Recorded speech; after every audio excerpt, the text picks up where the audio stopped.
নামাজ কইরা কইরা হজ কইরা কইরা আরেক ভাইয়ের গীবত সমালোচনা করেছে, কিয়ামতের ময়দানে তারাই হবে সবচাইতে বড় দেউলিয়া। ঠিক কিনা বলেন ভাইরা আমার? তারা কেমনে দেউলিয়া হবে?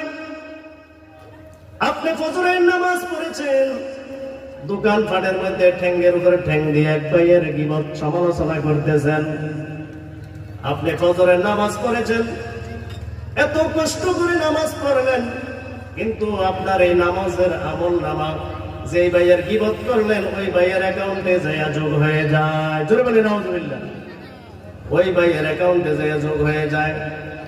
আপনি যোহরের নামাজ পড়লেন, ভাইয়ের গীবত করলেন, আপনি আমল করলেন, আপনি হজ করলেন, হজের আমল নামা, জাকাতের আমল নামা, যাই কিছু আছে সবকিছু আপনার ওই ভাইয়ের অ্যাকাউন্টে যোগ হয়ে যায় যে ভাইয়ের গীবত দুনিয়ার জমিনে আপনি করেছেন। ঠিক কিনা বলেন?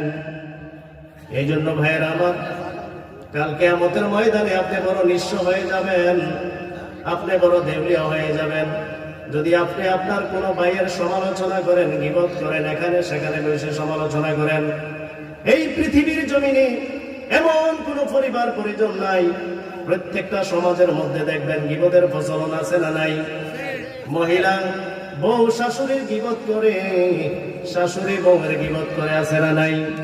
এই জন্য মহিলাদেরকে আল্লাহর হাবিব সাল্লাল্লাহু আলাইহি ওয়াসাল্লাম সাবধান করে দিয়েছেন, ইয়া আইয়ুহান নিসা তাসাদ্দাকনা ফাইন্নী উরিদুকুন্না আকসারু আহলিন নার।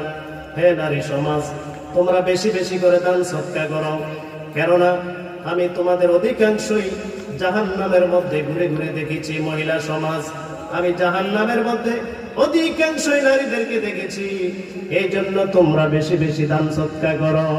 সুবহানাল্লাহ। এবার মহিলারা এসে বললেন, ইয়া রাসূলুল্লাহ, ইয়া হাবিবাল্লাহ, নবী গো, আমাদের মহিলাদের বেশি বেশি আপনি জাহান্নামে দেখেছেন, এটার কারণ কি? এবার আল্লাহর হাবিব সাল্লাল্লাহু আলাইহি সাল্লাম বলেছেন, তোমরা বেশি বেশি করে স্বামীর অকৃতজ্ঞতা পোষণ করো এবং পাড়া প্রতিবেশীর উপর লানত দিয়ে থাকো, আছে না নাই? রহমতে আলম নবী নূরে মুজাসসাম, রহমতে আলম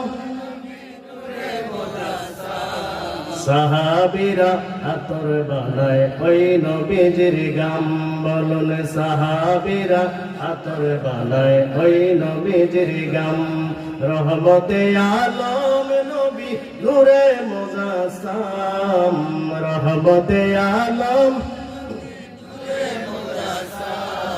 সাহাবীরা আতর বানায়